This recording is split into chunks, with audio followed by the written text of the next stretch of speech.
Welcome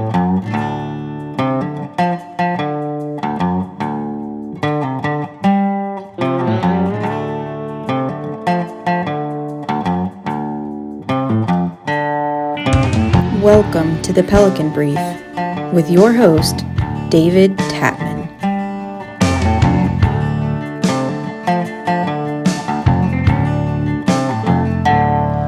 Welcome to the Pelican Brief, where we bring you the major issues facing our state.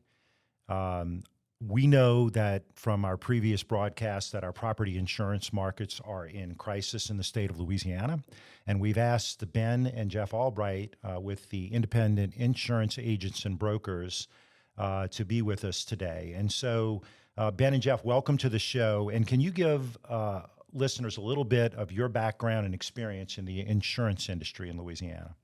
Yeah, I'm Jeff Albright. I'm the CEO of the Independent Agents. We represent about 3,500 insurance agents around the state who have their own agency and represent multiple companies.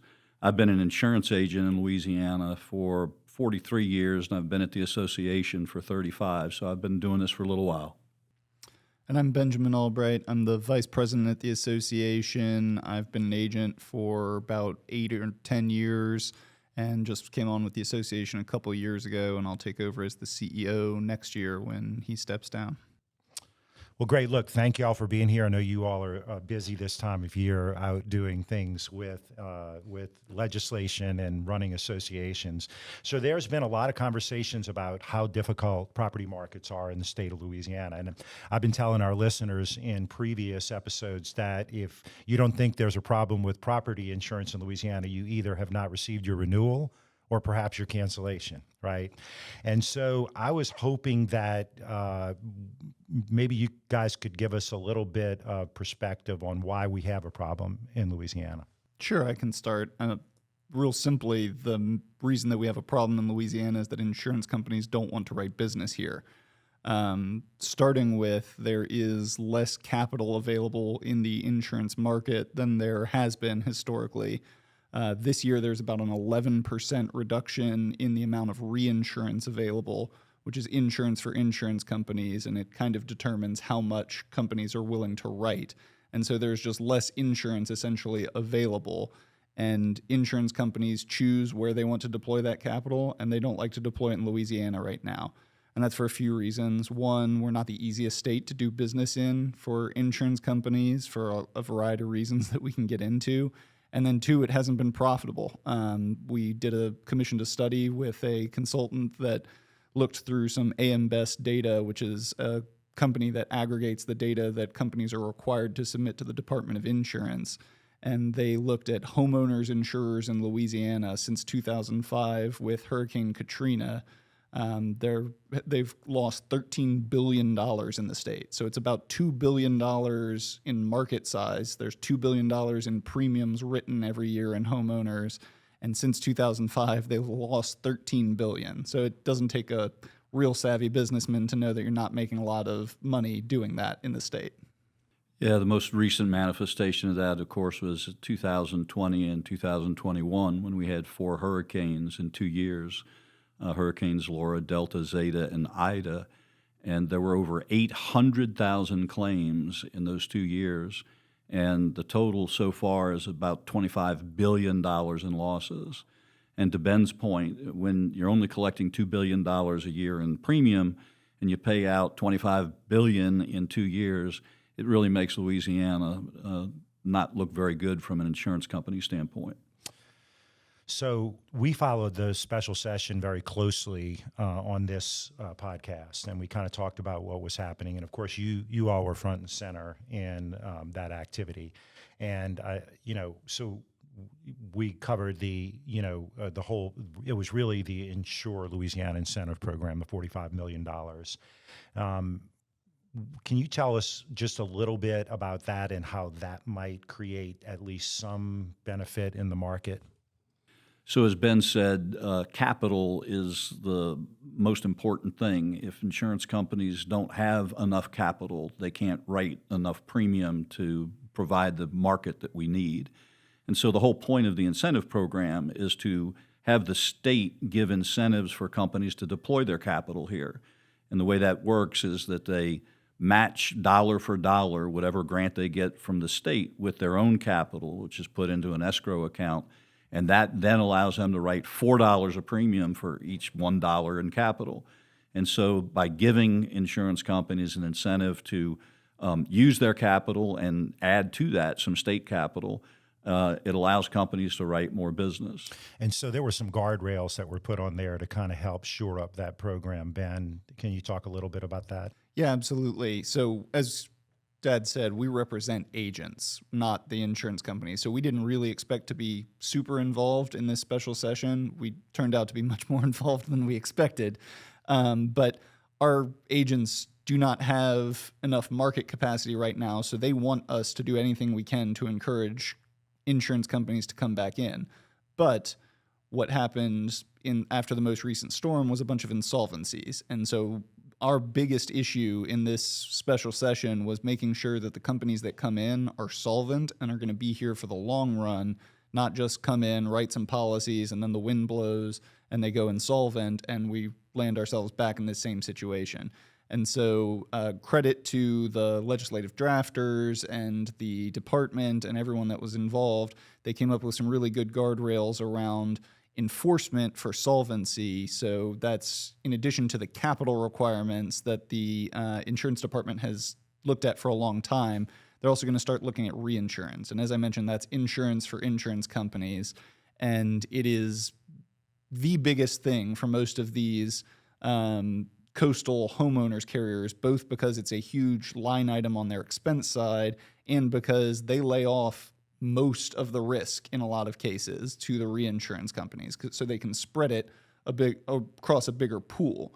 And so they have started stress testing reinsurance, and that's really the key piece where the department will be looking at their reinsurance programs to make sure that they have enough and that they have a broad enough tower that will capture from multiple storms and whatever scenarios may run by running a bunch of different models on what storms may hit the state in any given year. You bet. So that's the first building block. And so we have a regular session of Louisiana Legislature starting on April the 10th. Can you share with us what you think we may be doing in that session or what may need to be done to address some of the other issues? Yeah, I think in addition to the loss problems that we talked about earlier, there's 3 other problems that discourage insurance companies from wanting to do business here.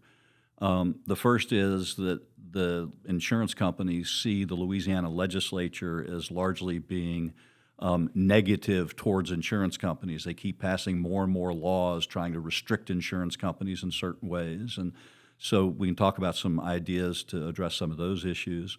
Another one is regulation. The Department of Insurance is a very, very tight regulator, which at first blush may sound like, well, that's good. He's getting after those insurance companies and making sure they're doing right. And some of that's fine. But if you regulate too tightly, then the industry just doesn't do business here. And then the last thing is that we have a very serious tort problem in our state. I think that's pretty widely recognized, and at some point in time, we're going to have to address that. Yeah, I can talk a little bit about the legislative side of that. The insurance code, the laws that govern insurance companies and agents, is a book that's 2,000 pages long. I mean, it's 4 inches thick when you have a printed out copy of it. There are a ton of laws regarding insurance. Case in point, to some extent, there is an insurance committee in the legislature. There are not a lot of industries that have their own committee. You got natural resources and you got agriculture, and those are huge industries in our state. And then the third one that you've got is insurance. And so there's so much legislation every single year on insurance that we have to have its own committee because it bogs down the Commerce Committee, which is where every other industry, banks and florists and home improvement stores and everybody else is regulated out of this one, or is legislated out of this one committee. But there's so much insurance legislation that we have to go elsewhere, and companies don't like that. I mean, just like any business, you don't want the government telling you every single piece of your operation what you need to do, and so we just need to minimize that to some extent. Now, there need to be guardrails. Insurance is a complex product, and there does need to be some consumer protection, but Louisiana is way out on the edge as far as how much of that we do compared to a lot of other states. And I think the proof of that is that we're in this insurance crisis despite all of the legislation and regulation that we've tried to put into place. It hasn't worked. And so maybe it's time to try something else. And really, in our view, the long-term solution for this is to create a healthy, competitive insurance market. And you do that by creating a healthy, competitive insurance environment where they want to do business. So how do we do that? Well, so there's a number of things that we've been discussing with the various members of the industry. We talk to a ton of insurance companies. As I mentioned before, we have a huge availability problem right now where our agents do not have enough companies that do business in the state to find a placement for your home when you come and ask them for it. And that's a huge problem. You have to solve the availability problem before we can even try to address affordability, because we need somebody to write the business. And so we've been talking to a ton of different insurance companies about what would it take to get you to want to open up more capacity. And we've got a number of reforms that we can look at. Go ahead. Yeah, no, I'd like to hear specifically what they are looking at and what we might see coming up during the session.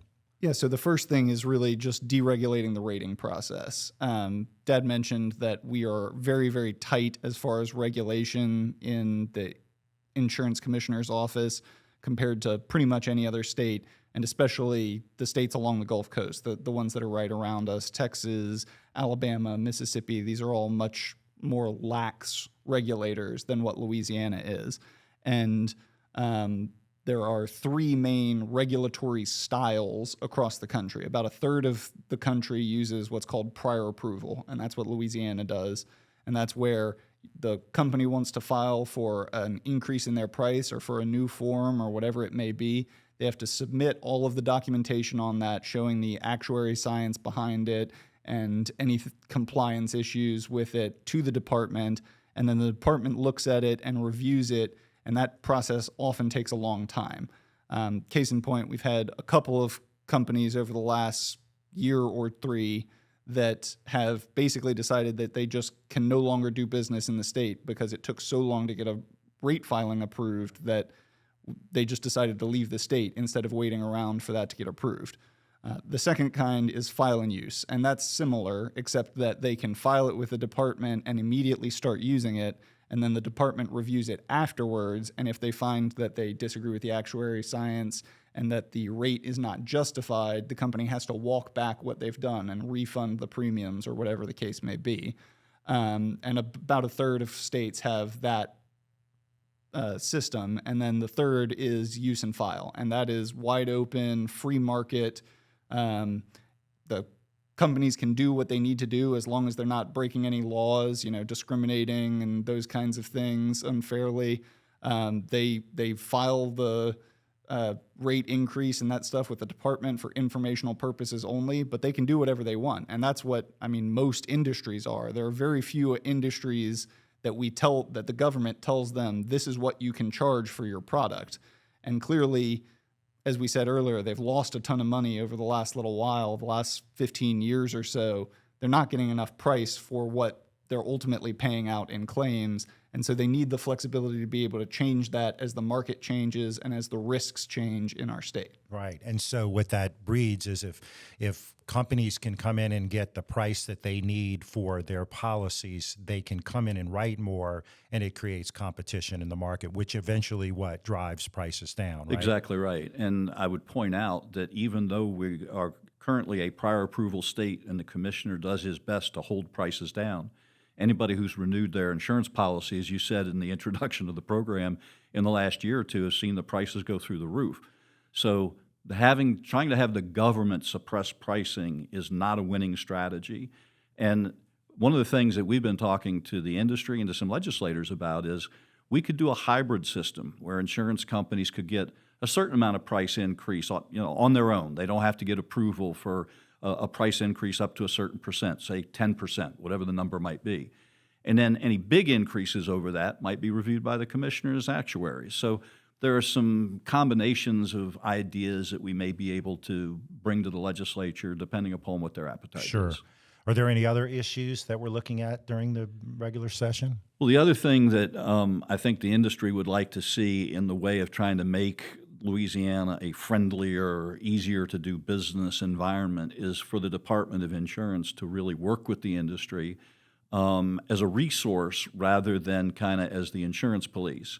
There is a role for the Commissioner of Insurance and his staff when an insurance company does not do right by the policyholder to put the hammer down on the company and make them do right. And we, as agents, fully support all of that.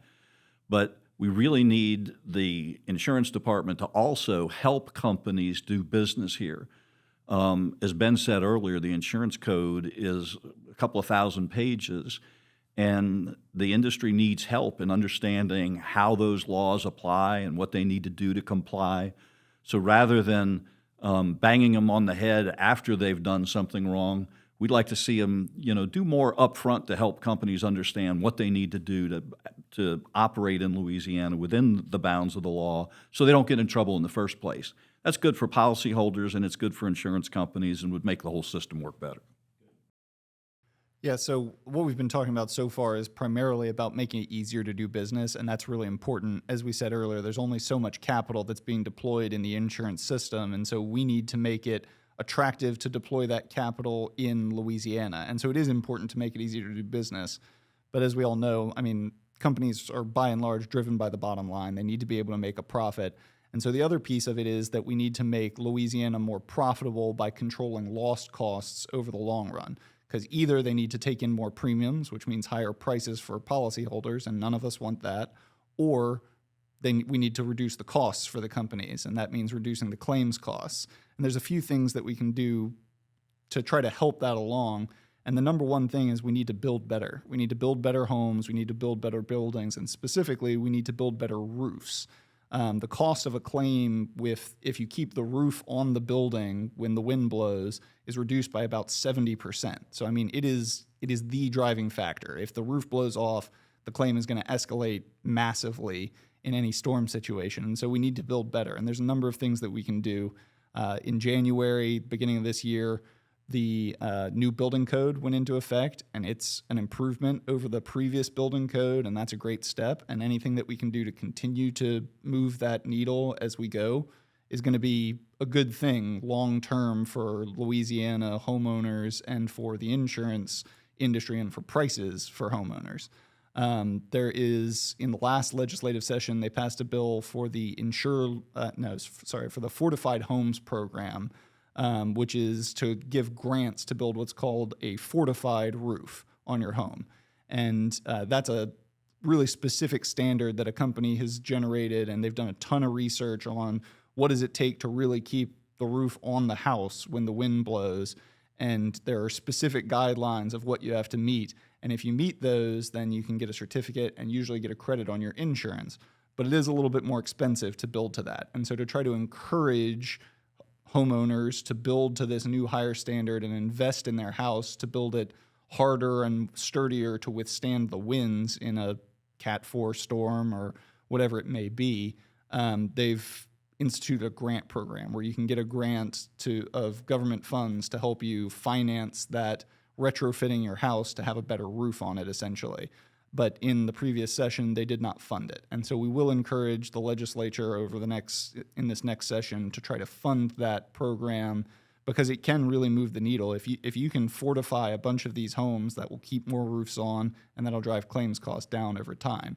But anything we can do to build better homes, whether that's fortified or whether that's improving the general building code, is ultimately going to drive claims costs down, and that's a huge part of the solution long term. Well, I know, Jeff, you were heavily involved in the original building codes when they were implemented, and so that process has gotten a lot better. You feel like that has made it's made a difference, right? It's made a big difference, but the getting to a fortified standard, as Ben has said, would really make a huge difference. And one of the things that was interesting when the new building code went into effect in January, there was a lot of discussion that apparently this building code is like 95% of the fortified standard. So we're very close. We've talked to the Contractors Association and others about maybe we could bring the building code to the fortified standard. The estimates are that on an average house, it's only $2,000 or $3,000 more to build a fortified roof on new construction compared to the building code. Well, if you can, for $2,000 or $3,000, it doesn't take much of an insurance premium credit to make that up in just a few years. We think that would be a real strong move, too. Well, and the reality of it is nobody wants their roof blown off, right? I mean, it's okay if you have shingle damage or what have you. You don't want to be out of your home. And so it's more, I mean, like for a guy like me and for I think a lot of people, it's more than just the fact that it's really more than about insurance claims. It's about having your house livable after some disaster when you're dealing with a lot of other things. You all brought up a point that I guess is going to get me to go in a little bit of a different direction. This is not just about insurance agents and insurance companies, right? This affects a lot of industries across the board, right? Home builders, bankers. Can you talk a little bit about how that goes? Yeah, we actually have been meeting with the bankers and the realtors and the home builders and LABI, the Louisiana Association of Business and Industry, about the insurance crisis and about some potential solutions, because it does affect everybody. It affects every homeowner, it affects every business, but certain industries more than others. I mean, if the insurance costs go through the roof, contractors can't build houses, bankers can't make loans on houses, realtors can't sell houses. And so it's become a real issue for the business community, and I think you'll see them involved in the reform efforts in the legislature this year. Well, that makes sense. So one other thing that I want to cover, and then I want to cover anything that you all think is important for our listeners to know.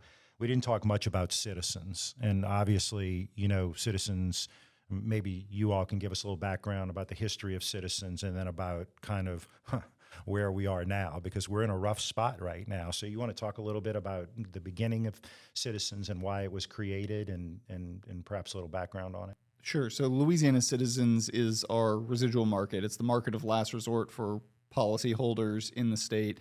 If you can't buy insurance in the voluntary market from a for-profit insurance company, essentially, Citizens is there as a backstop. It was created by a statute in the Louisiana legislature to have that backstop for policyholders, and it is intentionally a non-competitive entity. It is intentionally higher in premium than the voluntary market because we don't want to put the state in the business of writing all of the insurance for a variety of reasons, most importantly, concentration of risk. You don't want Louisiana Citizens or whatever your wind pool may be in another state to write 90% of the risk that's exposed to a hurricane, because then when the storm comes, the state is on the hook for that. So what we need, like Dad was saying earlier, is a healthy competitive market.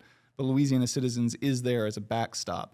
After Hurricane Katrina, Louisiana Citizens got up to about 175,000 policies, which is way more than anyone would like to see in Citizens. Again, those policyholders are paying a much higher premium than they would in the voluntary market, and it's not good for the state because after Katrina, we saw a huge assessment that policyholders across the state are still paying off. So Louisiana Citizens is protected from going insolvent because it's guaranteed by the state as a quasi-governmental entity by the ability to assess policyholders. And after Katrina, the losses were so bad that they had to do that, and they took out a bond that we're still paying off. It's set to expire, I think, in 2026. And that's every policyholder from down on the coast all the way up to Oil City, Louisiana, where our friend Representative Danny McCormick is from, all the way on the Arkansas border. So every single person with a property policy in Louisiana is funding those losses from Katrina. And that's the fear here, because we got it down using the depopulation strategies over time between Katrina and the 2020 storms to somewhere around 30,000 policyholders, something in that neighborhood. But since the market has receded the way it has recently, it's shot back up, and we're in the neighborhood of 125,000 currently.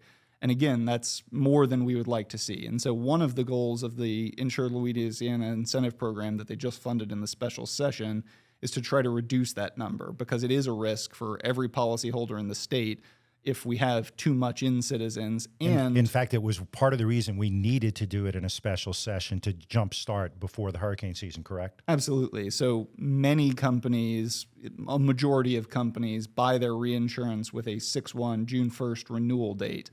And so if they were going to do a depopulation of Citizens, they needed to know that while they were negotiating. And a lot of them are right now, over these weeks that we're in right now, negotiating that reinsurance purchase.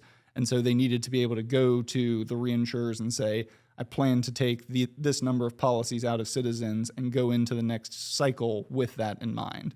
And that's why it was important to do it in a special session rather than waiting for the general. Yeah, and Jeff, I know you've served on the board of Citizens, and you're intimately familiar with the history of the organization and such. And that reinsurance piece was pretty significant, right? It was a big part of all of the increases. It was the 95% of the reason for the 63% increase on January 1 was to pay for the reinsurance that Louisiana Citizens had to buy because they grew so much.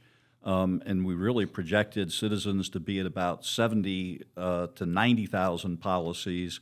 And again, they've shot over 120, 125,000 policies. So one of the risks is if we don't depopulate Citizens, the reinsurance costs are going to continue to go up, and which could mean additional rate increases at Louisiana Citizens. And those policyholders really getting to the point where they have trouble paying those high premiums. No doubt about it. No doubt.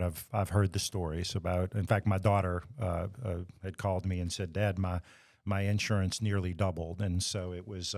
It's very, very challenging, particularly for young people who are trying to get their start in life, or people who are on fixed incomes or older. I mean, if you think about it, it's sort of a hidden tax, if you will, and we've got to do something about it. Any other items for the good of the order that you want to talk about? Yeah, let's go back to some ideas for reform in this legislative session. Ben talked earlier about we're either going to pay higher premiums or we have to find ways to reduce the losses. He talked about the building code and Fortified, a couple other things that we'd like to see done in the legislature.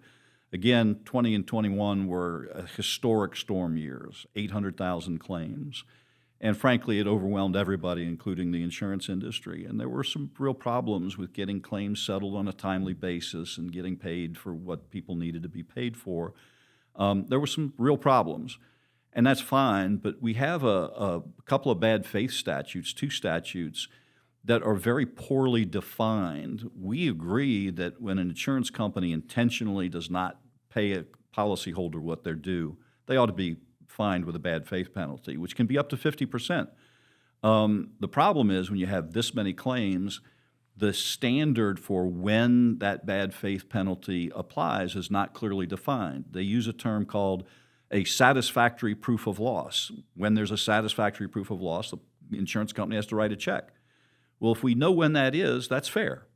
The problem is we don't really know what that time frame is. And so we're going to urge the legislature to clarify that. We're not asking to do away with bad faith penalties. Bad insurance companies ought to pay a penalty. But there needs to be a clearly defined mechanism for the policyholder and the company to come to an agreement. This is what the company owes. And one way we could do that, in many states, they have a statement of loss that the policyholder has to sign and say, this is my loss, this is what I think you owe me. And that does not preclude them from making supplemental claims as they begin to repair their house. They need to make a second or third or fourth claim. They can do that.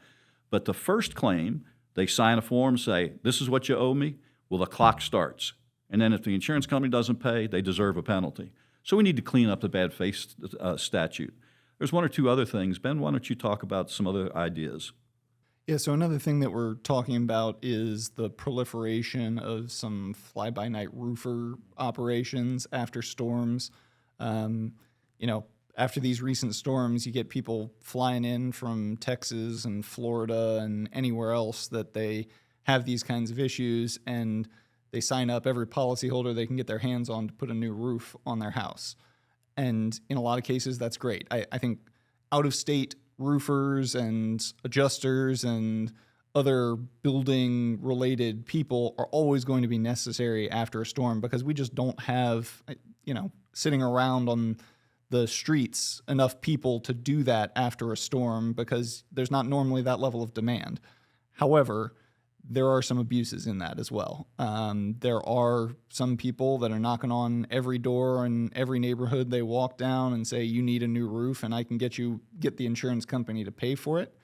And that's a problem. That drives up the cost of claims for the insurance company, which, if you want to make the insurance company pay, that's fine. But ultimately that gets passed back to the policyholder in the form of higher premiums. And so we need to be able to rein that in some way. So there needs to be some level of regulation, permitting, registration, something on some of these roofers and building consultants and those So I'm kinds kind of of people. laughing a little bit because yesterday a roofer knocked on my door and said there was a hailstorm recently and I want to check your roof.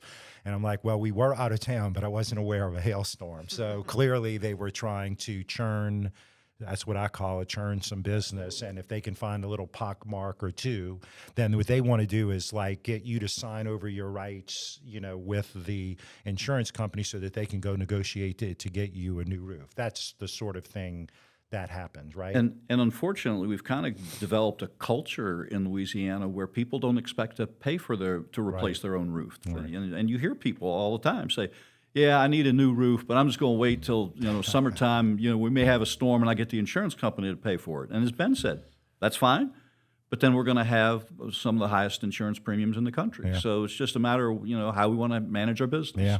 What else we got, Ben? Well, long term, a piece of the solution has to be tort reform on the auto and liability side. In the 2019 session, took a stab at it, did not get a complete reform package because there are some political obstacles that they just were not able to overcome. And at some point, that's going to have to be a part of the solution, because the really big insurance companies, the really quality insurance companies that we would love to have writing in Louisiana, haven't written here for a long time because it hasn't been profitable on the property and it hasn't been profitable on the liability side. They want to be able to write all lines of business. They'd love to be able to write your homeowners and your auto and an umbrella for you, and then write the small business that you run, the general liability and the workers' compensation and the commercial auto, and be able to get a whole nice package and be able to be profitable on all of those lines. And currently, essentially, workers' comp is the only one that is really very profitable in our state, unfortunately, and that's because of the tort problems. Dad mentioned earlier we're seeing huge tort problems, not only on the property side, but also on the liability side. Now, realistically, are we going to be able to do that in this general session? Probably not, because the political environment has not changed significantly enough for us to be able to move that needle, but we're hoping that after the next election, we may get some people that are more open to those policies in positions of power, that we can take another bite at that apple and hopefully get some real meaningful tort reform that will move the needle on the liability side. And that'll also encourage people to come back for property because they'll want to write the whole package, as I said. Yeah. And just to put that in perspective, on private passenger automobile insurance, which is near and dear to everybody's heart, we all pay for it because we all have to have it by law. Louisiana's loss experience is only slightly higher than the national average. How often we have accidents is just slightly higher than the national average. But our bodily injury claim frequency, how often we claim that we're hurt in an automobile accident and need a big check, is twice the national average. And again, we can play that game if we want to play that game, but has resulted in us having among the highest automobile insurance rates in the country. If we want to drive down the premiums, we have to drive down the losses. And again, if you're really hurt, then you really need to get paid for that. But obviously, we're not twice as fragile as the rest of the country. We don't need to make twice as many claims as everybody easier, else. right? That's No. right. So it's a clear indication that our tort system is a little bit out of control, or a whole lot out of control. And we got to rein that in if we really want to drive down insurance costs. Yeah, no doubt about it. Anything else that you guys want to talk about? At the end of the day, we're going to, be open to listening to what insurance companies bring forward, and we're going to have to see what they bring in the legislative session, because they're the ones that can tell us what can really move the needle for them and convince them to deploy more capital, because as we said earlier, we've got a huge affordability and availability problem. And if we can't get more companies to come write and compete in our state, we're never going to have a sustainable, healthy market. And so we need to be a little bit guided by them, and we're going to be open to listening to what they have to say and see whether it seems reasonable to us. But that's some of the lists that we've heard so far. And just to make it clear, we don't always agree with insurance companies. Sometimes they want things that we don't think are fair, right, and appropriate, and when they bring that kind of legislation, we oppose it. But the bottom line is we need a healthy, competitive insurance market, and the only way we're going to get that is if we give insurance companies a healthy environment in which to operate, where they want to do business here, they want to write coverage, they want to compete with each other, and policyholders win when we do that. I absolutely agree with you. And insurance agents are the closest to the people, right? They're the ones that are out there with the consumers, and I guess in a legislative perspective, the constituents. And I know I love and trust my insurance agent. I don't particularly like sending the premiums, but I really do love my insurance agent. He does a great job, and I wouldn't, really want to do this without him. So I appreciate both of you for being here.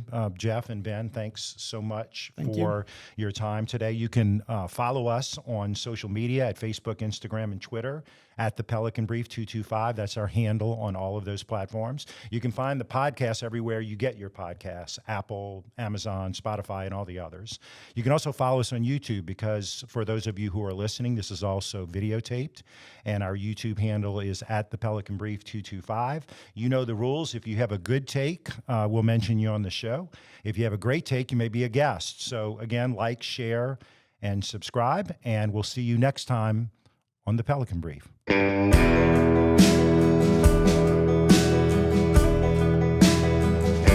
Pelican Brief is an off-script production.